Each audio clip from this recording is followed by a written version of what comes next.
तो बच्चों अभी तो हमने समझा organize knowledge of nature that is called as science. अब ये ऑर्गेनाइज नॉलेज लिया कैसे गया, मतलब हम लोग जो नेचर के स्टडी किए कैसे किया गया नेचर के स्टडी। बोल दिया केवल कि सन के चारों तरफ अर्थ घूम रही है, राइट, और अर्थ के चारों तरफ सन घूम रही है, बस ये बोला गया?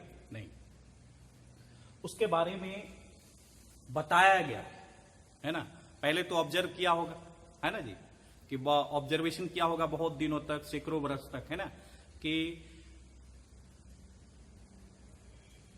एक बार क्या कहते हैं, सुबह मॉर्निंग कभी सन क्या होता है, राइज करता है, फिर क्या होता है, सनसेट हो जाता है। तो एक डायरेक्शन में सनराइज होता है, दूसरे डायरेक्शन में सनसेट हो जाता है। ये बहुत दिन तक ऑब्जर्व किया गया होगा, है ना, कि सनराइज हुआ, सनसेट हुआ, सनराइज हुआ, सनसेट हुआ, सनराइज हुआ, सनसेट हुआ, इसको ऑब्जर्व कर रहा होगा, है ना। पानी जो है एक डायरेक्शन में लेफ्ट टू राइट, है ना, नदी अपने आसपास नदी देखा होगा और रोज नदी को नदी के पास जाता होगा और देखता होगा, ऑब्जर्व करता होगा, राइट।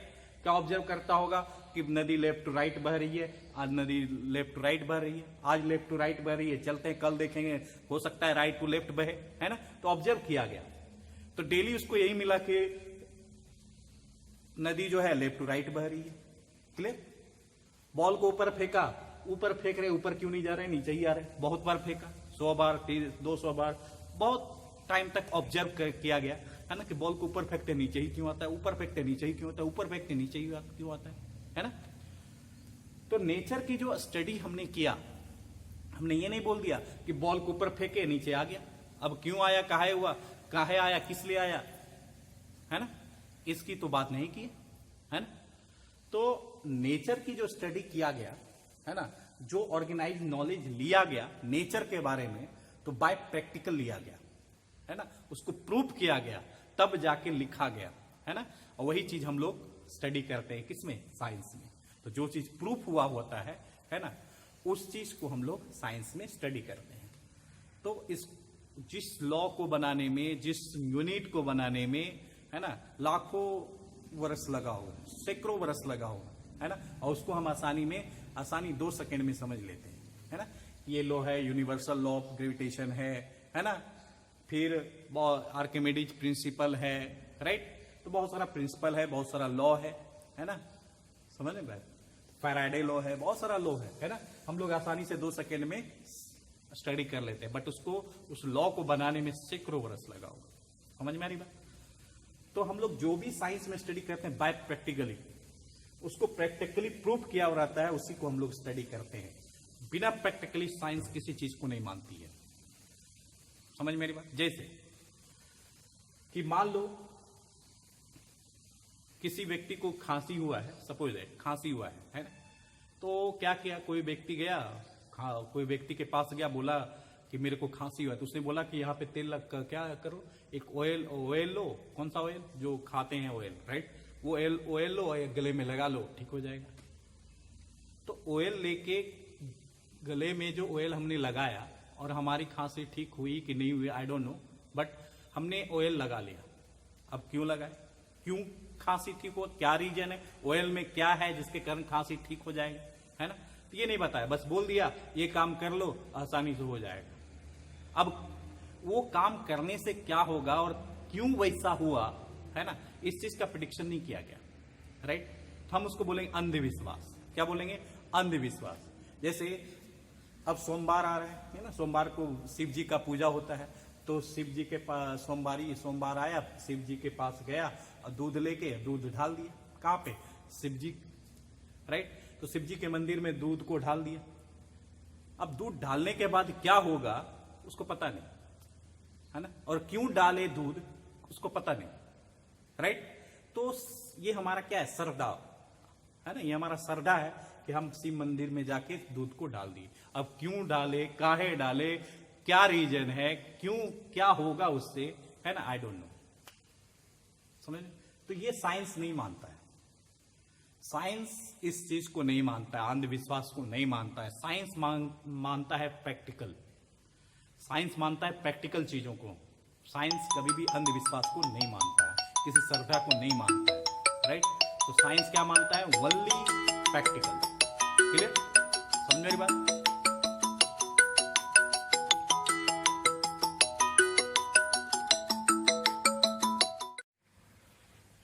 तो साइंस जो है अंधविश्वास को नहीं मानता है, श्रद्धा को नहीं मानता है। साइंस मानता है सिर्फ प्रैक्टिकल चीज को। अगर प्रैक्टिकली प्रूफ है तो साइंस मानेगा, अदरवाइज नहीं मानेगा, है ना। इसलिए ऑर्गेनाइज नॉलेज जो नेचर का किया गया बाय प्रूफ किया गया, है ना। तो हम जो नेचर का स्टडी करते हैं, है ना, वो कैसे इन्वेंशन किया गया है उस चीज की डिस्कशन करेंगे। राइट? समझ मेरी बात? तो scientific method to study of nature. तो स्टडी का जो नेचर का जो स्टडी किया गया, कैसे किया गया? तो साइंटिफिक वे में किया गया, साइंटिफिक मेथड में किया गया, बाय प्रूफ किया गया। राइट?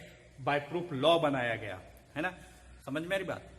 बाय प्रूफ कुछ टर्म को बताया गया। जैसे सिंपल सा, कोल को जलाते हैं तो एनर्जी मिलता है, उस एनर्जी से हीट जनरेट करते हैं। सॉरी, कोल को जलाते हैं तो हीट एनर्जी मिलता है, उस हीट से हम लोग पानी को गर्म करते हैं। पानी गर्म करने के बाद क्या बन जाता है? स्टीम बन जाता है, और इस स्टीम को हम यूज कर लेते हैं डायनेमो को घुमाने में, और इलेक्ट्रिसिटी डेवलप हो जाता है ना। तो ये सब बाय प्रोसेस प्रूव किया गया है। राइट? तो इसका साइंटिफिक क्या किया गया? स्टडी किया गया। किसका? तो नेचर का। तो साइंटिफिक मेथड से हम लोग नेचर का स्टडी किए, और उसके बेसिस पे हम लोग लॉ बनाए, है ना, कुछ प्रिंसिपल बनाए। राइट? उस प्रिंसिपल और लॉ को हम लोग स्टडी करते हैं। किसमें? साइंस में। तो आइए समझते हैं कैसे साइंटिफिक मेथड से नेचर की स्टडी की जाती है, कैसे किया होगा और कैसे की जाती है। आइए, नंबर 1, ऑब्जर्वेशन। तो scientific method to study of nature. Nature के स्टडी करने के लिए साइंटिफिक मेथड में नंबर 1 पॉइंट आता है ऑब्जर्वेशन। फर्स्ट पॉइंट क्या आता है? ऑब्जर्वेशन। क्लियर? ये ऑब्जर्वेशन है क्या? तो सिंपल सा, अगर नदी बह रही है ना, तो पहले क्या किया होगा? ऑब्जर्व किया होगा। सिंपल सा कि नदी लेफ्ट टू राइट बह रही है, लेफ्ट टू राइट बह रही है। एक दिन ऑब्जर्व नहीं किया होगा, बहुत दिन ऑब्जर्व किया होगा, है ना। और उसने सोचा होगा कि चल उसके पास में कोई नदी होगा, सपोज दैट उसके पास में कोई नदी होगा, और डेली देखता होगा कि नदी जो है एक ही डायरेक्शन में बह रही है, बह रही है, बह रही है। वो कुछ देर एवरीडे जाता होगा, वो सोचता होगा कि कहीं आज उल्टा बह जाए नदी, ऐसा सोचता होगा, है ना, कि आज इधर बह रही है तो हो सकता है कल इधर से, आज लेफ्ट टू राइट बह रही है तो अगले दिन राइट टू लेफ्ट बह सकती है ना। ये सोचता होगा, है ना। इसी पर्पज से वो ऑब्जर्व करता गया बहुत दिनों तक। राइट? कि कहीं एक ऐसा दिन आएगा जहां नदी जो है राइट टू लेफ्ट बहेगी, है ना। इस बेसिस पे वो ऑब्जर्व करता गया, है ना। लेकिन उसको ऑब्जर्वेशन में क्या मिला कि नदी जो है लेफ्ट टू राइट ही बह रही है, लेफ्ट टू राइट ही बह रही है, राइट टू लेफ्ट तो बह ही नहीं। बहुत दिनों तक ऑब्जर्व किया गया, समझ मेरी बात। और नदी बहते गई एक ही डायरेक्शन में। राइट? एक ही डायरेक्शन में नदी बहती रही, है ना, डायरेक्शन चेंज नहीं हुआ। This is observation. क्लियर? दूसरा बताते हैं एग्जांपल ऑब्जर्वेशन का। बॉल को हम ऊपर फेंके, बॉल नीचे ही गिर रहा है। या फिर किसी पौधे से कोई भी फल है वो नीचे ही गिर रहा है, ऊपर क्यों नहीं जा रहा। तो एक दिन ऑब्जर्व नहीं किया होगा, बहुत दिनों तक ऑब्जर्व किया होगा कि फल जो है पेड़ से टूटती है, नीचे गिरती है, अर्थ की पेड़ से टूटती है, नीचे की ओर गिरती है। बॉल को ऊपर फेंकते हैं, नीचे ही गिरता है। ये बहुत दिन तक ऑब्जर्व किया गया होगा। राइट? फिर ऑब्जर्वेशन में चलते हैं, तो कभी सर्दी आती है, कभी गर्मी आती है, कभी ठंडी तो कभी गर्मी, है ना जी। ये क्यों आती है ना। तो इसको ऑब्जर्व किया गया। सर्दी आती है, ठंडी आती है, सर्दी गर्मी आते रहती है। फिर ऑब्जर्व किया गया कि बारिश जो है 3 ही मंथ होता है साल में, 9th मंथ नहीं होता है। इसको ऑब्जर्व किया गया, बहुत दिनों तक ऑब्जर्व किया गया कि बारिश जो है 9th मंथ नहीं होती है, केवल 3 ही मंथ होती है। राइट? बिजली चमकती है, इसको भी ऑब्जर्व किया गया। राइट? तो बहुत सारा जितने भी नेचर की एक्टिविटी है, फेनोमेना है, सबको ऑब्जर्व किया गया। और एक दिन ऑब्जर्व नहीं किया होगा, बहुत दिनों तक ऑब्जर्व किया होगा। फिर वो ऑब्जर्वेशन किया, है ना। तो नेचर का वो उसने ऑब्जर्वेशन किया। अब ऑब्जर्व करने के बाद क्या करेगा? तो जो चीज उसने ऑब्जर्व किया उसको बाय प्रैक्टिकल वो लेबोरेटरी में जाएगा, लेबोरेटरी में जाके उसको बाय प्रैक्टिकल देख के करेगा, है ना, आखिर ये क्यों हो रहा है ना। तो नेक्स्ट क्या करेगा? ऑब्जर्वेशन के बाद वो कहा जाएगा? नेक्स्ट ऑब्जर्वेशन के बाद लैब में जाएगा। लैब में उसी चीज को क्या करेगा? प्रैक्टिकल करेगा। सिंपल सा, बहुत भारी मास था, दो भारी मास है और उसको दो रोप से हैंग कर दिया, भारी मास, बहुत हैवी मास था, और दोनों मास को एक रोप से हैंग कर दिया, तो देखा दो मास अट्रैक्ट हो रहा है, right, this is the observation, है ना। तो दो हैवी मास को हैंग करने के बाद उसने क्या ऑब्जर्व किया कि दो मास एक दूसरे को अट्रैक्ट कर रहे हैं, है ना। समझ रही बात, समझ में आ रही बात। तो अट्रैक्ट क्यों कर रहा है ना।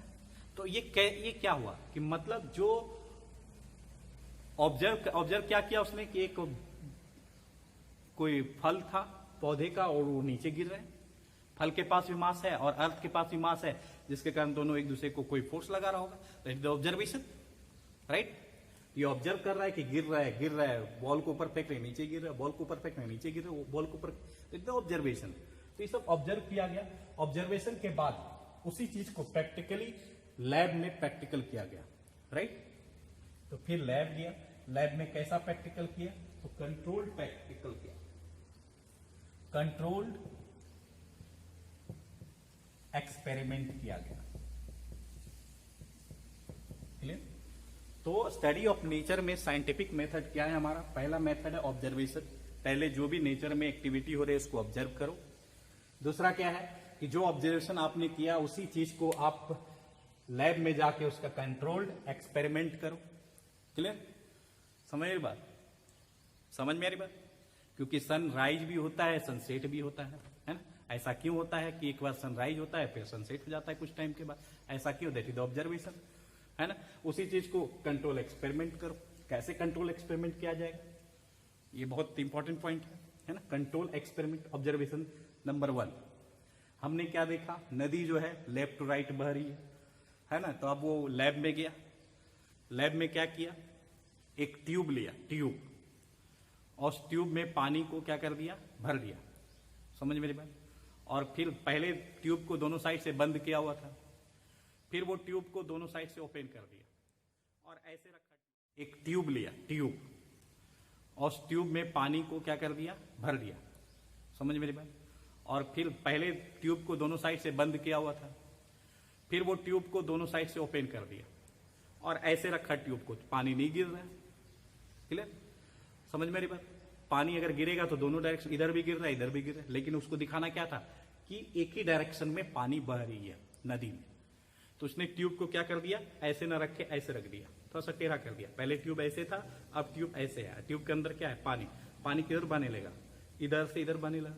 इधर क्या है, हाइट है, इधर थोड़ा हाइट है, इधर कम हाइट है, मतलब हाई हाइट से लो हाइट की ओर पानी बहेगी। पानी कैसे बहेगी, तो हाई टू लो बहेगी। तो उसने कंट्रोल एक्सपेरिमेंट कर लिया, समझ मेरी बात। तो लैब में गया, ट्यूब को उठाया, ट्यूब में पानी भरा और थोड़ा ट्यूब को क्या कर दिया, एक साइड हाई कर दिया एक साइड लो कर दिया, पानी हाई टू लो बहने लगा। This is the control experiment, है ना। तो उसको समझ में आ गया पानी किधर बह रही है, हाई टू लो की ओर बह रही है। ये हाई टर्म क्या है, लो टर्म क्या है, फिर उसके बाद डिस्कशन करने लगा। दूसरा कि दो हैवी मास लिया, दो हैवी मास को एक क्या कर दिया, हैंग कर दिया। हैंग करने के बाद देखा दो मास एक दूसरे को अट्रैक्ट कर रहा है, this is the control experiment. इसलिए बताया कि जब कोई बॉल को ऊपर फेंकते हैं तो बॉल के पास भी मास होता है, अर्थ के पास भी मास होता है, दोनों मास एक दूसरे को क्या लगा रहा है, फोर्स लगा रहा है और अट्रैक्ट कर रहा है, this is the control experiment. तो इसको प्रैक्टिकली लैब में किया गया कि दो हैवी मास को लटका दिया, दोनों मास एक दूसरे को अट्रैक्ट कर रहा है, समझ रहे हो। यानी कि अर्थ के चारों तरफ, सन के चारों तरफ अर्थ घूम रही है, तो सन के पास भी मास है, अर्थ के पास भी मास है, दोनों के पास मास कैसा है, हैवी है। तो दोनों क्या लगा रहा होगा, एक दूसरे को फोर्स लगा रहा होगा, है ना। कौन सा फोर्स, तो अट्रैक्शन फोर्स, समझ रहे। इसलिए सन के चारों तरफ अर्थ घूम रही है ना। क्यों घूम रही है आगे बात करेंगे। तो देखिए कंट्रोल एक्सपेरिमेंट, इस चीज को एक्सपेरिमेंट किया गया कि दो मास एक दूसरे को क्या लगाता है, फोर्स लगाता है ना। नदी एक ही डायरेक्शन में क्यों बहती है, इसको कंट्रोल एक्सपेरिमेंट किया गया, है ना। फिर बारिश क्यों होती है, ये भी एक्सपेरिमेंट किया गया। देखो कैसे, तो क्या किया, स्टोव लिया, स्टोव के ऊपर पानी को रखा, एक बीकर में पानी रख के स्टोव में, है ना, स्टोव के ऊपर बीकर को रखा जिसमें पानी था। फिर वो पानी को गर्म किया, गर्म करने के बाद स्टीम बना, उसके ऊपर क्या रख दिया, एक बर्तन, चाहे कोई भी बर्तन ले लिया, राइट, यूटेंसिल प्रोडक्ट ले लिया, राइट।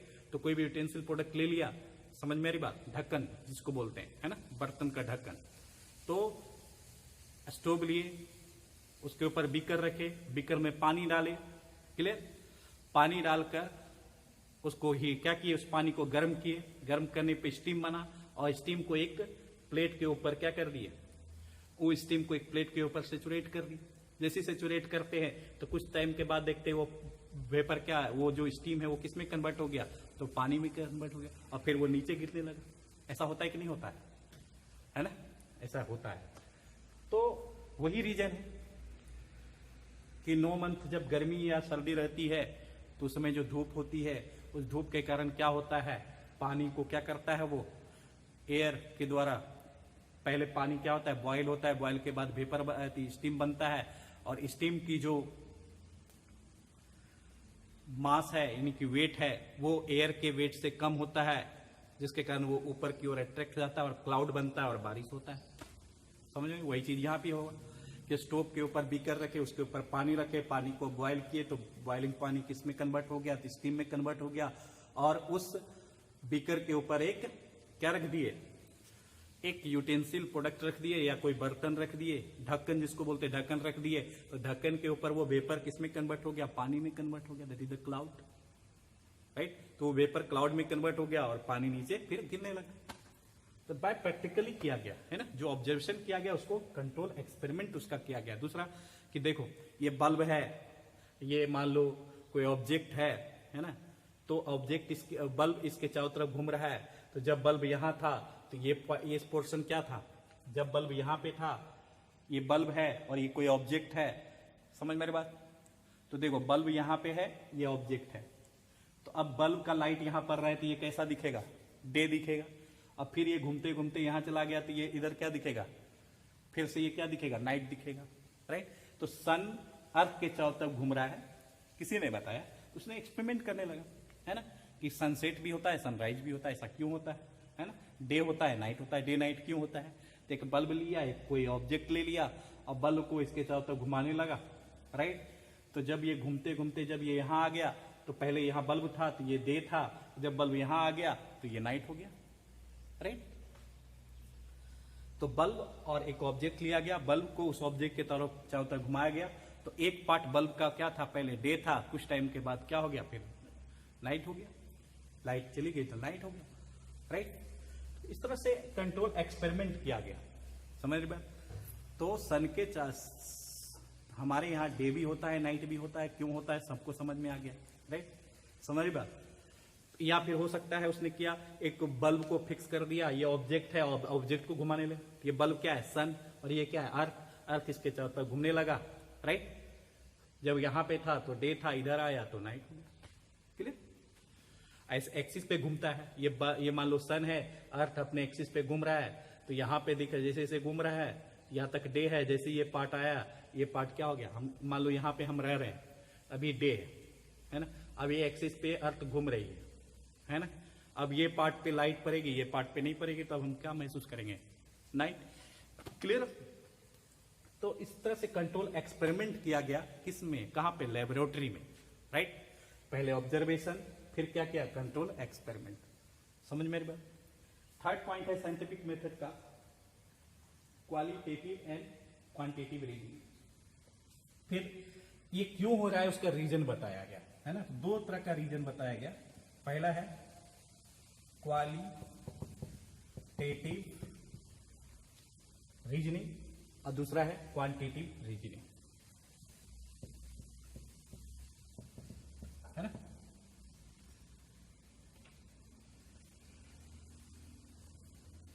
तो इस दो पॉइंट को नोट करो, फिर आगे चलते हैं।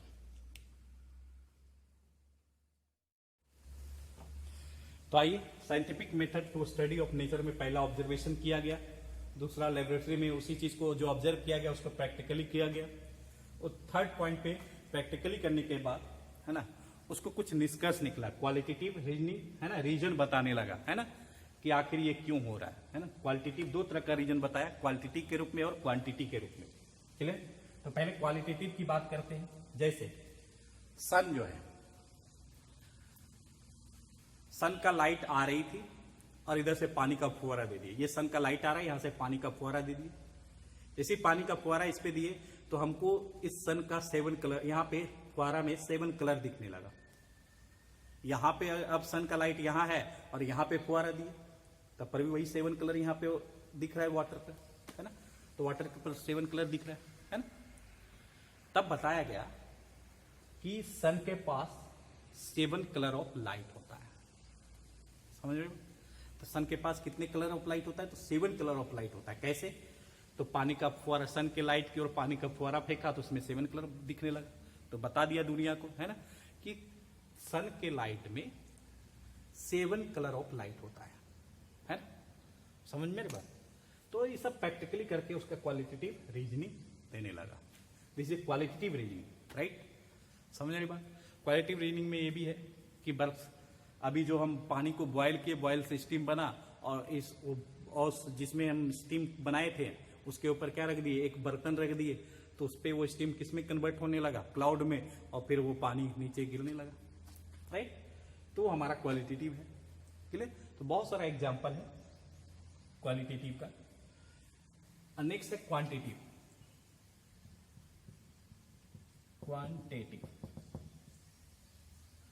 क्वांटिटिव रीजनिंग, है ना। क्वालिटेटिव रीजनिंग में एक ये भी आएगा कि मान लो कि 2 ऑब्जेक्ट है, एक ऑब्जेक्ट ये है, एक ऑब्जेक्ट ये है, 2 ऑब्जेक्ट के बीच बताया गया है ना कि 2 भारी मास है, दोनों भारी मास एक दूसरे को क्या करती है? कंट्रोल एक्सपेरिमेंट में क्या किया था कि एक ऑब्जेक्ट ऊपर फेंक रहे, नीचे गिर रहा है। ऐसा क्यों गिर रहा है?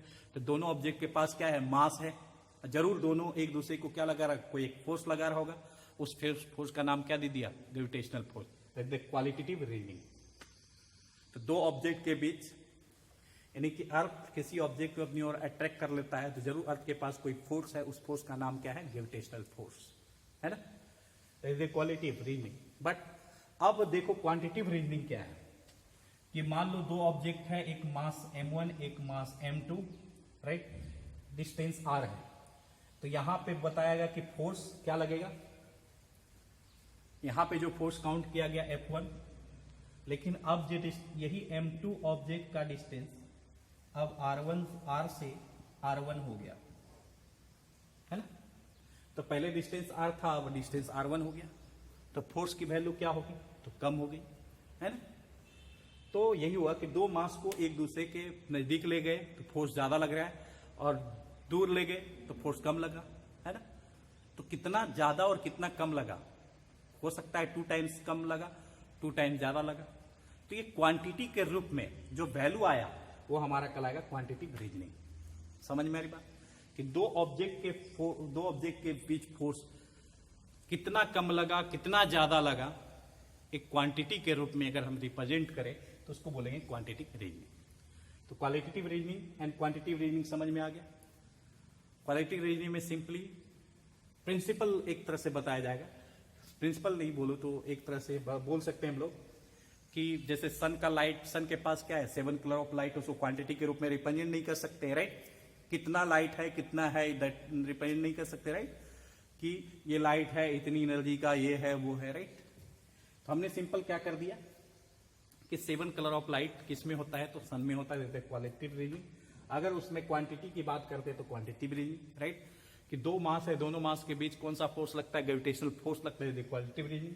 अगर उस 2 ऑब्जेक्ट के बीच अगर सेपरेशन कम या ज्यादा लगेगी तो कितना फोर्स कम या ज्यादा होगा? That is the quantitative reasoning. समझ मेरी बात? ये 3रा पॉइंट है साइंटिफिक मेथड का। चौथा पॉइंट हम लोग फिर चले किसमें? जब हम लोग क्वालिटेटिव एंड क्वांटिटिव रीजनिंग करने लगे, है ना, तो चौथा पॉइंट हमारा आ गया मैथमेटिकल मॉडलिंग। जब क्वांटिटी की बात कर लेंगे तो मैथमेटिकल मॉडलिंग आने लगा।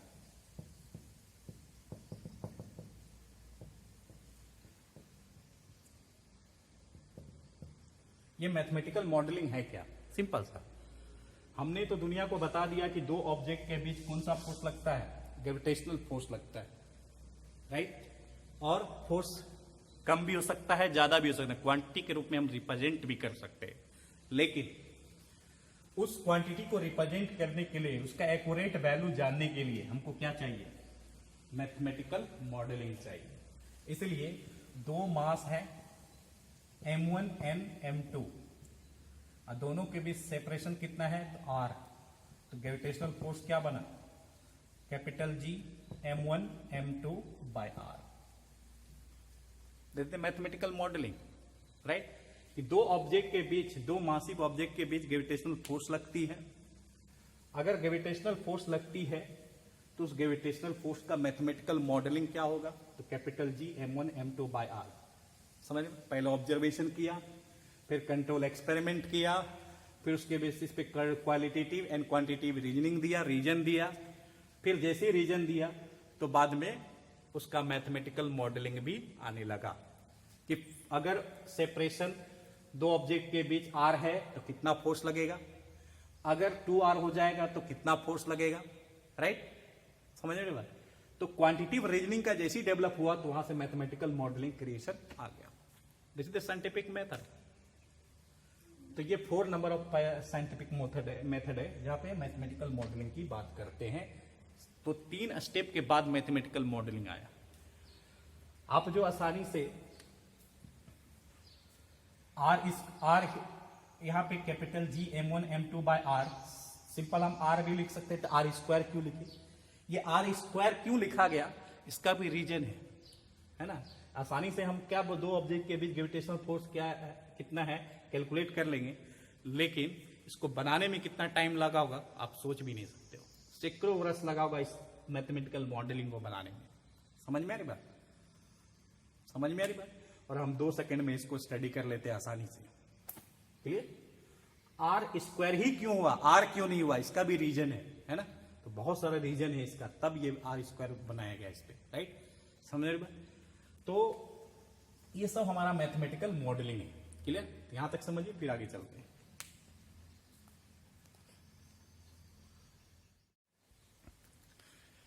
तो जैसी मैथमेटिकल मॉडलिंग आया तो लोग क्या, तो स्टडी ऑफ नेचर में इसको क्या करने लगा, प्रिडिक्शन, साइंटिस्ट लोग प्रिडिक्शन करने लगा। मैथमेटिकल मॉडलिंग आने के बाद प्रिडिक्शन कैसे किया गया, तो आइए समझते हैं। देखिए, बोला गया कि ये सन है और ये अर्थ है, और अभी हमने समझा कि कोई भी ऑब्जेक्ट को अर्थ के ऊपर फेंको तो अर्थ की ओर अट्रैक्ट हो जाता है। सिंपल सा लॉजिक है ना। क्यों अट्रैक्ट होता है ना, तो उसका भी रीजन है क्यों अट्रैक्ट होता है। सन अर्थ की ओर क्यों नहीं अट्रैक्ट होता है, अर्थ सन की ओर अट्रैक्ट क्यों नहीं होता है, ये अर्थ क्या होता है सन के चारों तरफ घूमता है, इसकी ओर अट्रैक्ट क्यों नहीं होता है, या फिर सन अर्थ की ओर अट्रैक्ट क्यों नहीं होता, इसका भी रीजन है। प्रिडिक्शन होने लगा, है ना। तो प्रिडिक्शन करने लगे। प्रिडिक्शन में क्या निकला, हमको तो फॉर्मूला पता हो गया मैथमेटिकल मॉडलिंग है ना, ग्रेविटेशनल फोर्स का। 2 मास है, ये मास 1 है, ये मास m2 है, दोनों के बीच सेपरेशन r है, क्लियर, आर स्क्वायर। अब दोनों के बीच फोर्स तो लग रहा है, बट दोनों अट्रैक्ट क्यों नहीं हो रहा है। ग्रेविटेशनल फोर्स तो कहता है कि अर्थ जो है किसी ऑब्जेक्ट को अट्रैक्ट कर लेती है, तो सन को अर्थ क्यों नहीं अट्रैक्ट करे, क्या रीजन है। तो रीजन ये है कि सन और अर्थ के बीच सेपरेशन बहुत ज्यादा होता है और फोर्स कम लगता है, जिसके कारण अर्थ सन की ओर अट्रैक्ट नहीं होता है, न सन अर्थ की ओर अट्रैक्ट होता है, क्लियर। दोनों मासिव है, इसका ही मास ज्यादा है, इसका ही मास ज्यादा है, लेकिन सेपरेशन बहुत ज्यादा है। तो सन और अर्थ के बीच सेपरेशन इतना ज्यादा है कि ये आर का वैल्यू इतना ज्यादा है कि फोर्स का वैल्यू लगभग क्या आ जाता है, 0 हो जाता है, लगभग इक्विवेलेंस, राइट। तो सन और अर्थ के बीच फोर्स इतना ज्यादा लगता है कि फोर्स की वैल्यू जो है बहुत स्मॉल आता है, और ग्रेविटेशनल फोर्स जब स्मॉल लगेगा तो एक दूसरे को अट्रैक्ट करेगा, नहीं करेगा। समझ में नहीं बात। फिर प्रिडिक्शन करने लगा कि अगर ये चीज हो रही है तो हम रॉकेट या सैटेलाइट छोड़ते हैं, तो फिर दूसरे प्लैनेट या दूसरे सैटेलाइट में क्यों चली जाती है, क्या प्रॉब्लम है ना, कैसे चली जाती है। तो प्रिडिक्शन देखो, ये मान लो अर्थ है और ये मान लो मून है, सपोज दैट। मून और अर्थ एक दूसरे को अट्रैक्ट नहीं करता है क्योंकि दोनों के बीच सेपरेशन ज्यादा है, तो फोर्स कम लग रहा है, जिसके कारण अर्थ और मून अट्रैक्ट नहीं करता है। लेकिन यहां से किसी ऑब्जेक्ट को फेंकते तो मून की ओर चला जाता है, ऐसा क्यों। यहां अर्थ से किसी ऑब्जेक्ट को प्रोजेक्ट करते हैं तो मून की ओर चला जाता है, अर्थ की ओर वापस नहीं आता है। ऐसा क्यों? इसका भी रीजन निकाला गया। तो हमारे पास फॉर्मूला था ही mathematical modelling m1 m2 by r square, right. अब इसी फॉर्मूला को यूज करता गया, यूज करते करते अलग अलग डिस्टेंस पर फोर्स की वैल्यू निकाली गई। एक पॉइंट ऐसा आया जहां पे इसका फोर्स, ये अलग अलग डिस्टेंस पे फोर्स की वैल्यू निकालती है। मान लो m1 एक ऑब्जेक्ट है और ये मास ऑफ द अर्थ है। मास ऑफ द अर्थ से m1 किसी सैटेलाइट को हम प्रोजेक्ट कर रहे हैं, अर्थ से किसी सैटेलाइट को मून की ओर प्रोजेक्ट कर रहे हैं, सिंपल सा बात। यानी किसी रॉकेट को हम भेज रहे हैं अर्थ से बाहर, किसी सैटेलाइट को भेज रहे हैं अर्थ से बाहर, तो सैटेलाइट का मास होगा ना जी। अब प्रेडिक्शन करने लगा कि सैटेलाइट को अगर मून पे भेजना है तो कितना फोर्स लगाए कि मून पे चला जाए, राइट। तो प्रेडिक्शन करने लगा कि अगर सैटेलाइट इतनी डिस्टेंस पे होगी तो वापस आ जाएगी, इतनी डिस्टेंस पे होगी तो अर्थ की ओर अट्रैक्ट हो जाएगी, इतनी डिस्टेंस पे फिर अर्थ की अट्रैक्ट हो जाएगी। फिर डिस्टेंस बढ़ाते गया, फोर्स की वैल्यू निकालते गया, सैटेलाइट का मास के बेसिस पे फोर्स डिस्टेंस बढ़ा बढ़ा के फोर्स का वैल्यू निकालते गया। एक टाइम ऐसा आया जहां पे इसका फोर्स, अर्थ जो है सैटेलाइट को अट्रैक्ट करना बंद कर दिया। एक पॉइंट ऐसा था, है ना, डिस्टेंस बढ़ाते गया सैटेलाइट से और मास के बीच डिस्टेंस बढ़ाते गया, फोर्स की वैल्यू कैलकुलेट करते गया। एक टाइम ऐसा आया कि सैटेलाइट जो है अर्थ की ओर अट्रैक्ट नहीं हो रहा है। तो ये पॉइंट कौन सा है? तो ये ऐसा पॉइंट है, इस पॉइंट का नाम है न्यूट्रल पॉइंट। इस पॉइंट पे ना अर्थ किसी ऑब्जेक्ट को अट्रैक्ट कर सकता है और ना मून इधर से अट्रैक्ट कर सकता है।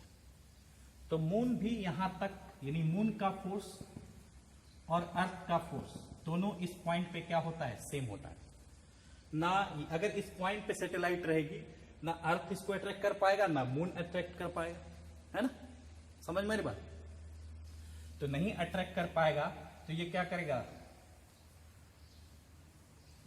ये क्या करेगा? मिडल में घूमता रहेगा, क्योंकि ना अर्थ की ओर आएगा ना मून की ओर आएगा, चारों तरफ घूमता रहेगा, सिंपल सा, क्लियर। तो एक पॉइंट ऐसा आया सैटेलाइट का जहां पे सैटेलाइट अर्थ की ओर अट्रैक्ट नहीं हो रहा है ना मून की ओर अट्रैक्ट हो रहा है। तो डिस्टेंस उसको पता चल गया कि अर्थ से इतने डिस्टेंस पर भेजते हैं तो अर्थ की ओर सैटेलाइट अट्रैक्ट नहीं होती है, मून की ओर सैटेलाइट अट्रैक्ट नहीं होती। लेकिन अगर इससे ज्यादा डिस्टेंस से, यानी आर का वैल्यू ग्रेटर देन R1 कर दे, है ना। ये प्रिडिक्शन आया कहां से? मैथमेटिकल मॉडलिंग से। जैसे ही मैथमेटिकल मॉडलिंग आया तो प्रिडिक्शन स्टार्ट हो गया और उस प्रिडिक्शन के बेसिस पे बहुत सारा हम लोग वर्क करने लगे, है ना। सैटेलाइट भेजने लगे एक प्लैनेट से दूसरे प्लैनेट, एक सैटेलाइट दूसरे सैटेलाइट की ओर, राइट। तो ये सब काम करने लगे। तो इस तरह से डिस्टेंस पहले वो क्या किया होगा? ऑब्जर्व किया होगा, उसके बेसिस पे फोर्स देखा होगा कि अट्रैक्ट हो जा रहा है, फिर अलग अलग डिस्टेंस लेके, है ना, सैटेलाइट को भेजते गया। और एक टाइम ऐसा आया कि अर्थ की ओर वो सैटेलाइट अट्रैक्ट नहीं हुआ, ना मून की ओर अट्रैक्ट हुआ। तो उसको समझ में आ गया कि एक पॉइंट ऐसा है जहां अर्थ और मून का फोर्स क्या होगा? सेम होगा। लेकिन अगर उससे ज्यादा डिस्टेंस पर ऑब्जेक्ट को प्रोजेक्ट करें तो क्या होगा? सैटेलाइट मून की ओर चला जाएगा। मतलब ये डिस्टेंस से ज्यादा डिस्टेंस पर ऑब्जेक्ट को अगर हम प्रोजेक्ट करें, यानी कि इतने डिस्टेंस पर अगर हम फोर्स की वैल्यू निकाल दें, है ना, तो उतने फोर्स से अगर ऑब्जेक्ट को हम प्रोजेक्ट कर दें यहां से, राइट, तो ऑब्जेक्ट जो है, यानी कि उतना फोर्स पे ऑब्जेक्ट जो है अर्थ की ओर अट्रैक्ट नहीं होगा और मून की ओर चलना स्टार्ट कर देगा। यानी कि इस पॉइंट के बाद हम इतने फोर्स से बोले, इतने वेलोसिटी से भेजे ऑब्जेक्ट को, समझ मेरी बात, ताकि इस रीजन को क्रॉस कर जाए और मून की ओर चला जाए, है ना। तो ये सब जब मैथमेटिकल मॉडलिंग हुआ तब प्रिडिक्शन हुआ, और आज के डेट में हम लोग सैटेलाइट वगैरह आसानी से भेज देते हैं। समझ में आ रही बात? तो ये है हमारा मैथमेटिकल मॉडलिंग का प्रिडिक्शन। जब प्रिडिक्शन हुआ तो प्रिडिक्शन में कुछ सही निकला, कुछ गलत भी निकला, है ना। समझ मेरी बात? लास्ट पॉइंट है साइंटिफिक मेथड का, जो कि प्रिडिक्शन के बाद हो सकता है जो प्रिडिक्शन की है वो गलत हो सकता है वो प्रिडिक्शन सही हो, ये भी हो सकता है, राइट। तो लास्ट पॉइंट हमारा होता है scientific method of to study of nature का वेरिफिकेशन और फॉल्सिफिकेशन।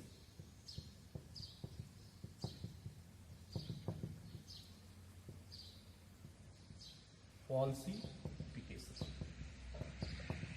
क्लिक।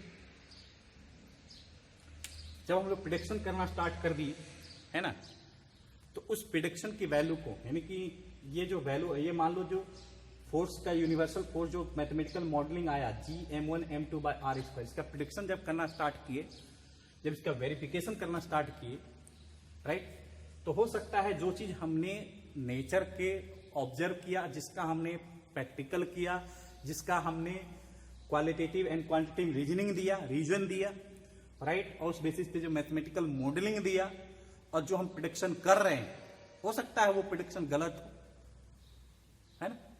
हो सकता है जो हम रीजनिंग दिए, जो हम रीजन बताए वो गलत हो सकता है, और ऐसा हुआ है। जैसे अर्थ, जैसे लाइट की बात करते हैं, न्यूटन्स ने कहा लाइट जो है एक रे की तरह चलता है। लाइट जो है, जैसे यहां पे हमको कोई ऑब्जेक्ट दिख रही है, तो यहां से लाइट आ रही है और इससे रे की ओर टकराती है, और ये ऑब्जेक्ट हमको दिख रहा है, राइट। न्यूटन्स ने कहा लाइट रे की ओर चलता है। फिर आया एक हाइजन नाम का एक साइंटिस्ट है, बोला लाइट रे की ओर नहीं चलता है। तो न्यूटन्स ने बताया लाइट रे है, हाइजन ने बताया लाइट रे नहीं है, लाइट एक वेव है, राइट। जिस तरह से वाटर को हम शांत वाटर है, अगर उसको हम डिस्टर्ब करते हैं तो वाटर का वेव क्या होता है, चारों तरफ फैलता है। उसी तरह लाइट भी क्या है, चारों तरफ फैलती है। एक रूम है, लाइट कहीं से आ रही है एक विंडो से, तो हमको उस रूम का चारों तरफ लाइट दिखता है, आसानी से हम ऑब्जेक्ट देख लेते हैं। एक रूम बंद है और कहीं से एक विंडो से लाइट आई, तो लाइट, उस लाइट के कारण चारों तरफ हमको ऑब्जेक्ट रखा हुआ है हमको दिख जाता है। मतलब लाइट क्या है, चारों तरफ फैलता है, दैट इज द वेव। और पानी भी क्या है, या समुद्र में जो नहर वगैरह, समुद्र में जो लहर वगैरह है, क्या एक ही पॉइंट पे आता है कि चारों तरफ आता है, चारों तरफ आता है, राइट। उठा होगा एक ही पॉइंट पे, लेकिन फैलता है चारों तरफ, राइट। तो उसी तरह से लाइट एक वेव है, हाइजन ने बताया। न्यूटन्स ने क्या बताया, लाइट एक रे है। हाइजन ने बताया लाइट एक क्या है, वेव है। तो जो न्यूटन्स ने प्रिडिक्शन किया था, है ना, वो हाइजन ने उसको गलत बता दिया, ये फॉल्सिफिकेशन। तो जो हम वेरीफाई किए हैं, जो भी हम साइंटिफिक मेथड नेचर का किए हैं, हो सकता है वो सही हो और गलत हो, राइट। तो लास्ट पॉइंट हमारा स्टडी ऑफ नेचर क्या है, वेरिफिकेशन एंड फॉल्सिफिकेशन। बाद में आइंस्टाइन आया, उसने बोला लाइट क्या है, एक packet of energy, that is the photon. Light क्या है, एक एनर्जी है, packet of energy, that is the photon, है ना। और उसके बेसिस पे क्या बोल दिया है, एनर्जी, और उस एनर्जी का वैल्यू उसने निकाले mc², राइट। तो लाइट को पहले क्या बताया न्यूटन से, रे है। हाइजन ने बताया वेव है। न्यूटन और क्या कहते हैं, आइंस्टाइन है, उसने बोला लाइट एक पार्टिकल है। तो कौन सा पार्टिकल, तो फोटोन पार्टिकल, राइट। समझ रही बात। तो इस तरह से बाद में देखा गया कि लाइट वेव भी है और पार्टिकल भी है। ड्यूअल नेचर की डिस्कशन करने लगे, और वो हम लोग आज लोग स्टडी करते हैं।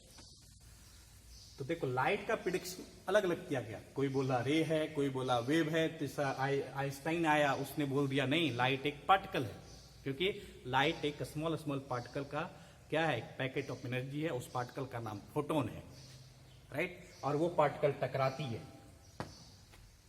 समझ रही बात। और उस पार्टिकल के टकराने से हमको ऑब्जेक्ट दिखता है, समझ में आ रही बात। तो डिफरेंट वे साइंटिस्ट का प्रिडिक्शन डिफरेंट है ना, समझ में आ रही बात। लेकिन सब ने प्रूफ करके बताया था, इसलिए हम लोग उस चीज को स्टडी करते हैं, राइट। तो हो सकता है आगे लाइट के बारे में कोई और कुछ थ्योरी दे, लेकिन बाय प्रूफ, साइंटिफिक मेथड चाहिए, ऑब्जर्वेशन चाहिए, प्रैक्टिकल चाहिए, फिर क्या चाहिए, उसका क्वालिटेटिव एंड क्वांटिटेटिव रीजनिंग चाहिए, रीजन बताओ, फिर उसका मैथमेटिकल मॉडलिंग बताओ, अगर है तो, नहीं है तो फिर प्रिडिक्शन बताओ और वेरिफिकेशन बताओ। तो इतने पॉइंट को स्टडी करने के बाद, इसके बारे में नेचर ऑफ स्टडी करने के बाद उस चीज को लिखा जाए कहाँ पे, बुक में, और उसी चीज को हम लोग स्टडी करते हैं, वही हमारा क्या कहलाता है, साइंस। तो बताओ साइंस नेचर की स्टडी करने के लिए इतनी चीज हम करने के, यानी कि 6 पॉइंट साइंटिफिक मेथड किए, 6 साइंटिफिक मेथड किए, राइट। और 6 साइंटिफिक मेथड करने के बाद उसको बुक में लिखा गया और उस चीज की हम लोग स्टडी कर रहे हैं। ये हमारा कहलाता है स्टडी ऑफ नेचर। इसलिए हम लोग अंधविश्वास पे, साइंस जो है अंधविश्वास पे विश्वास नहीं करता है, किसी श्रद्धा पे विश्वास नहीं करता है। साइंस विश्वास करता है साइंटिफिक मेथड पे। किस पे? साइंटिफिक मेथड, बाय प्रूफ विश्वास करता है, अदरवाइज नहीं विश्वास करता है साइंस, है ना। साइंस अंधविश्वास में नहीं जीता है, साइंस जीता है प्रैक्टिकल में। समझ मेरी बात? तो ये हमारा साइंस है। तो नेचर ऑफ स्टडी को हम लोग किस मेथड से स्टडी करते हैं? तो साइंटिफिक मेथड से स्टडी करते हैं। समझ में आ रही बात? तो यहां तक रहने देते हैं टॉपिक, है ना। तो फिर मिलेंगे नेक्स्ट वीडियो में, राइट। आप हंसते रहिए, मुस्कुराते रहिए और मजे से रहिए, मजे से स्टडी कीजिए। फिर मिलेंगे नेक्स्ट वीडियो में। बाय।